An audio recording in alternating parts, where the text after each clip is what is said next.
Nicholas Pooran की भी तारीफ करनी पड़ेगी। 34 बनाए 15 गेंदों पर, बड़े सही टाइम पे वो नॉक आई है। 34 15 गेंदों पर 3 चौके 2 छक्के लगाए, पूरन ने अच्छा साथ दिया। और लेकिन निकोलस पूरन के बजाय भाई देवदत्त पडिक्कल आज जल्दी आउट हो गए, लेकिन दीपक हुडा ने भी 6 में 17 बना दिए। बड़े सही टाइम पे कैमियो इनिंग अच्छी आई है। भी मैच विनिंग पारी कहूंगा मैं तो, मैच विनिंग पारी रहेगी क्योंकि विकेट्स आपके हाथ पे नहीं होते हैं। जब आप सामने मुस्तफिजुर रहमान जैसे गेंदबाज होते हैं, पाथिराना जैसे गेंदबाज होते हैं, तो आप पे वो डर होता है। वो शिकन नजर नहीं आई यहाँ पर बल्लेबाजों पे।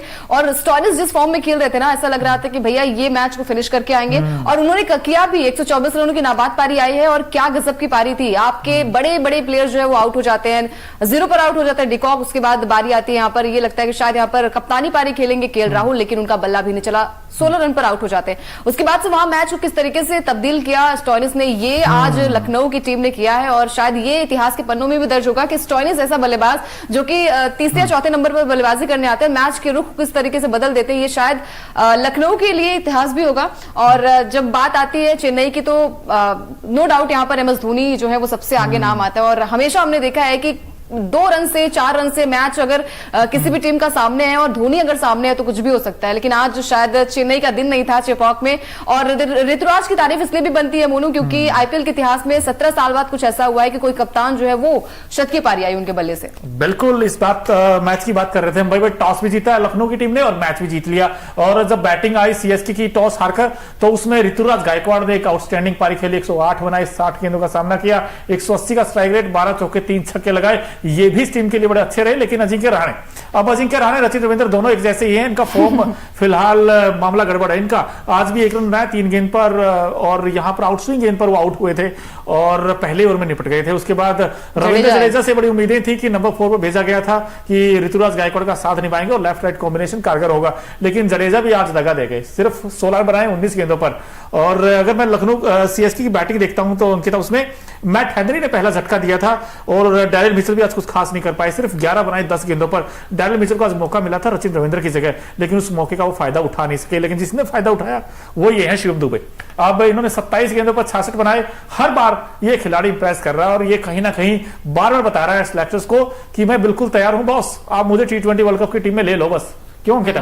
बिल्कुल, T20 वर्ल्ड कप में आप खिला लीजिए। और शिवम दुबे हर बार इन्होंने इंप्रेस किया है, लेकिन आज गायकवाड़ ने जो पारी खेली वो शायद चेन्नई के लिए एक, भले ही हार गई चेन्नई, लेकिन फिर भी यहाँ पर Gaikwad as a team India के प्लेयर उनके लिए काफी अच्छी बात है कि आपने शतकीय पारी खेली। और जब आप ओपन करते हो तो सारा दारोमदार आपके ऊपर होता है। वहां पर गायकवाड़ ने, जो कि अभी तक चेन्नई के किसी भी कप्तान ने नहीं किया है, वो गायकवाड़ ने कर दिखाया। जो पारी उनके बल्ले से आई है मोनू, वो शायद चेन्नई के लिए भी एक तरीके से अच्छी बात है और फैंस के लिए अच्छी बात ही है। लेकिन वही चीजें होती है ना कि 210 रन का यहां पर चेन्नई की टीम ने बनाया, 211 का टारगेट दिया, वहां से लखनऊ ने चेज किया। ये बहुत अच्छी बात है। बिल्कुल चेज किया है। और इस चेज में भाई जब 211 आप चेज करते हो और स्टार्टिंग में ही आपके 2 विकेट आउट हो जाए, उसके बाद इतना आसान होता नहीं। लेकिन मार्कस स्टोनिस नाम के इस बैट्समैन ने भाई बल्ले से कोहराम मचाया और चेपॉक में लखनऊ का परचम लहराया। ये कहना गलत नहीं होगा। और आप भी दोस्तों बताइए, आपको क्या लगता है भाई, किसने ज्यादा इंप्रेस किया, ऋतुराज गायकवाड़ की पारी ने या फिर जो मैच विनिंग नॉक खेली है और नॉट आउट आई? अच्छी बात यह है 124 बनाए मार्कस स्टोनिस ने। और इस जीत के हीरो कौन कौन है वो भी आप बता दीजिए। लेकिन मुझे ऐसा लगता है अंकिता, कहीं ना कहीं अभी भी LSG में ना वो मयंक यादव कमी खली है। 210 बना गया था CSK के सामने। अगर मयंक यादव होता तो मेरा मानना यह था कि हो सकता है कि कम टोटल पे रोक देते। लेकिन मैं LSG की बैटिंग देखता हूं तो भाई LSG की बैटिंग में जो देखा जाए क्विंटन डिकॉक, अब डिकॉक से बड़ी उम्मीदें रहती, लेकिन डिकॉक आज जल्दी आउट हो गए यार, खाता भी नहीं खोल पाया। आज तो 3 गेंदों का सामना किया और दीपक चाहर की गेंद पर क्लीन बोल्ड आउट हो गए। उसके अलावा केएल राहुल सस्ते में आउट हो गए, 16 रन बनाए, सिर्फ 14 गेंदों का सामना किया। और फिर उसके बाद मार्कस स्टोनिस बैटिंग करने आए। लेकिन देवदत्त पडिक्कल का क्या किया जाए यार, देवदत्त पडिक्कल के रन नहीं आ रहे हैं इस IPL, बहुत ही फीका गया है। बार बार सोचते हैं कि यार, उम्मीदें लगाते हैं कि यार पडिक्कल आएंगे और कुछ ना कुछ तो करके जाएंगे, लेकिन आज भी फ्लॉप ही हुए यार। 19 में 13 बनाए हैं। और इसके अलावा भाई देखा जाए तो मैट हेनरी ने बड़ी अच्छी गेंदबाजी की, 4 ओवर में 28 रन दिए और 1 विकेट्स भी लिया और पहला विकेट लिया था। वो जो दूसरी या तीसरी गेंद थी आई थिंक, जिसपे कि अजिंक्य रहाणे थोड़ा सा कहते ना ड्राइव लगाने गए और फिर आउटसाइड एज लगा था और बड़ा अच्छा कैच पकड़ा। ये बड़े महंगे साबित रहे और मोहसिन खान 4 में 50 दे गए। विकेट एक ही मिला अंकिता, ये कहीं ना कहीं कंसर्न है एलएसजी की गेंदबाजी में। बिल्कुल कंसर्न तो रहेगा मोनू, लेकिन आपकी जीत के बाद आपके जो हार के चर्चे वो थोड़े से कम हो जाते हैं। तो आज लखनऊ की जीत हुई है और इस जीत के साथ ही पॉइंट्स टेबल पर भी थोड़ा सा असर हुआ है। यहाँ पर लखनऊ की टीम थोड़ी सी ऊपर चली गई है। आपने ठीक कहा, मेरे हार के चर्चे थोड़े कम हो गए आज, क्योंकि मैं जिसको भी प्रेडिक्ट करता था वो टीम, यार जैसे मैंने बोल दिया कि सीएसके जीतेगी तो एलएसजी, उल्टा हो रहा था सब कुछ।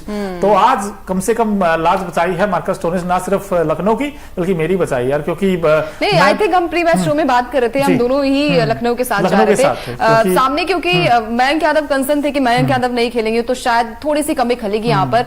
पिटाई तो गेंदबाजों को हुई है, लेकिन फिर वही चीजें होती है ना कि आपकी जो हार रहती है ना, जीत रहती है, सॉरी जीत होती है, अगर आप जीत गए वो मैच तो सारी चीजें वो है वो दब जाती है। तो आज लखनऊ के साथ यही हुआ। स्टोइनिस की जो कमाल की पारी रही है, तो आपकी कई सारी चीजें जो आपकी कमियां होती है वो सारी दब गई है, लेकिन फिर भी इसमें चर्चा की बात होगी। लेकिन अब जीत हो गई है लखनऊ की। मोनू, तो क्या लग रहा है आपको, प्लेऑफ के लिए थोड़ी सी उम्मीदें जग गई हैं इनकी? बिल्कुल उम्मीदें जग गई। अब टॉप फोर में भी आगे वैसे टीम मैच जीतकर, लेकिन फिर भी भाई टॉप फोर में भी अभी भी आगे भी इनको कंसिस्टेंट परफॉर्म करना पड़ेगा। और आपने कहा कि वो पारियां दब जाती, लेकिन हम नहीं दबने देते भाई, क्योंकि आज का मैच बड़ा शानदार था। और इस मैच में हमने भाई मार्कस स्टोनिस का तूफान देखा बल्ले से, ऋतुराज गायकवाड़ की पारी देखी और बहुत कुछ देखा। लेकिन जो हमारा खास सेगमेंट है, Okinawa effective player of the match कौन है, क्योंकि ओकिनावा स्कूटी कॉस्ट इफेक्टिव तो है ही है, माइलेज बड़ा अच्छा देती है, तो इस पारी ने वाकई बड़ा माइलेज दिया है। दिखाई देते हैं आपको भाई Okinawa effective player of the match कौन है। ये देखिए जनाब, भले ही टीम हारी हो लेकिन captain leading from the front, हम हमेशा कहते हैं। और आज 108 बनाए, ये भी नॉट आउट आए, लेकिन भाई मैच नहीं जीता पाए। 60 गेंदों पर 108 बनाए, 180 का स्ट्राइक रेट, 12 चौके 3 छक्के। अब ये भी उसी रेस में आ गए जिस रेस में संजू सैमसन है, जिस रेस में शुभमन गिल हैं, यशस्वी जायसवाल हैं, रोहित हैं। अब अच्छा लगता है ना कि रोहित का भी 100 आ गया आईपीएल 2024 में, संजू सैमसन का भी अच्छी पारियां खेली है, जायसवाल का भी 100 आ गया, और अब गायकवाड़ का भी आगे। और क्या चाहिए आपको? बिल्कुल, और क्या चाहिए, क्योंकि गायकवाड़ की ये सेंचुरी दूसरी है, क्योंकि इससे पहले भी वो सेंचुरी लगा चुके हैं। लेकिन आईपीएल इतिहास में चेन्नई के पहले ऐसे कप्तान बने जिनकी सेंचुरी आई है। और आज उनकी पारी इसलिए भी यादगार रहेगी क्योंकि आप एज ए कैप्टन आपकी जो बल्लेबाजी होती है वो उसकी सराहना होती है, साथ ही साथ जिस तरीके की उन्होंने बैटिंग करी है चेन्नई के लिए वो भी अच्छी बात है। भले चेन्नई ये मैच हार गई है, लेकिन इस मैच में कई सारे ऐसे खिलाड़ी रहे हैं जिन्होंने इंप्रेस किया, चाहे शिवम दुबे हो, चाहे वो जायसवाल हो, माफ कीजिएगा, चाहे वो ऋतुराज गायकवाड़ हो, क्योंकि ऋतुराज गायकवाड़ ऐसे बल्लेबाज हैं मोनू जो कि हर बार एक अच्छी नॉक खेलकर जाते हैं। आज वो नॉक जो थी वो शतकीय पारी में तब्दील हुई है। इसके अलावा जब बात आती है यहाँ पर टीम इंडिया की, तो आपने कहा कि बहुत सारे नाम है वहां पर, तो उस पर भी चर्चा हम बाद में करेंगे। लेकिन आज आपको किसकी पारी ज्यादा अच्छी लगी, स्टोइनिस की या फिर गायकवाड़ की? यार मुझे तो दोनों की अच्छी लगी, लेकिन अगर मुझसे पर्सनली मैं बताऊंगा भाई मार्कस स्टोइनिस ने बड़ा इंप्रेस किया, क्योंकि आप जब चेज करते हो तो चेज में देखिए जो बैट्समैन अच्छा खेलता है उसकी तारीफ होगी नो डाउट। और मैच फिनिश करके बड़ा रन चेज करना, मैच फिनिश करके अच्छी बात ये, क्योंकि बटलर की पारी हमने इसलिए अच्छी लगी थी क्योंकि वो मैच फिनिश करके आए थे। अब रोहित ने 100 जरूर बनाया था लेकिन वो मैच जिता नहीं पाए थे, लेकिन यहाँ पर मार्कस स्टोइनिस ने वो काम कर दिया, उन्होंने मैच जिता दिया। भाई हमने इस मैच में बहुत सारी चीजें ऐसी भी देखी, कुछ फैंस भी आए थे बहुत सारे। तो हमारे खास सेगमेंट है Okinawa colourful moment of the match, क्योंकि ओकिनावा की स्कूटी है ना 7 से 8 कलर्स में आती है, येलो कलर में भी आती है बाय द वे, वो भी आप खरीद सकते हैं अंकिता। वैसे बड़ी कॉस्ट इफेक्टिव है यार, ले सकते हो आप वैसे। तो भाई देख ही रहते क्या कर रंग रहे आज चेपॉक के मैदान पर। आप ये देखिए सीएसके फॉर लाइफ लिखा हुआ है, क्योंकि फैन ही इतने हैं ना। बिल्कुल, गायकवाड़ की पारी यादगार पारी, तो मैच भले ही नहीं जीत पाए लेकिन इन्होंने दिल जीता है फैंस का। इसके अलावा ये लखनऊ के फैन ऐसा है, लखनऊ के छोटे से बच्चे, और कहीं ना कहीं भाई ये भी चीयर करने आए थे और आज इनकी विश पूरी होगी, लखनऊ जीत गई। और क्या चाहिए? बिल्कुल, चेपॉक पे जाकर हराई ये बड़ी बात होती है, और जब आप किसी के गढ़ में आप हराते हैं तो एक मजा अलग होता है उस जीत का। तो आज कई सारे कलरफुल मोमेंट्स रहे हैं मोनू, लेकिन इस जीत के साथ ही पॉइंट्स टेबल पर बड़ा बदलाव हुआ है, क्योंकि अभी तक टॉप 4 में थी चेन्नई की टीम, अब लखनऊ की टीम जो है वो पॉइंट्स टेबल पर चौथे नंबर पर आ गई है, और पहले नंबर पर आरआर की टीम जो कि कमाल का प्रदर्शन कर रही है, एक मैच सिर्फ हारी है, उसके अलावा जितने भी मैचेस हुए हैं हर मैच में जीत आई है। केकेआर की टीम जो है वो दूसरे नंबर पर है, हैदराबाद की टीम तीसरे नंबर पर है, और लखनऊ इस जीत के साथ पॉइंट्स टेबल पर चौथे नंबर पर आ गई है, और चेन्नई इस हार के बाद पॉइंट्स टेबल पर 5वें नंबर पर आ गई है। तो अब नंबर 4 की जो लड़ाई हो रही थी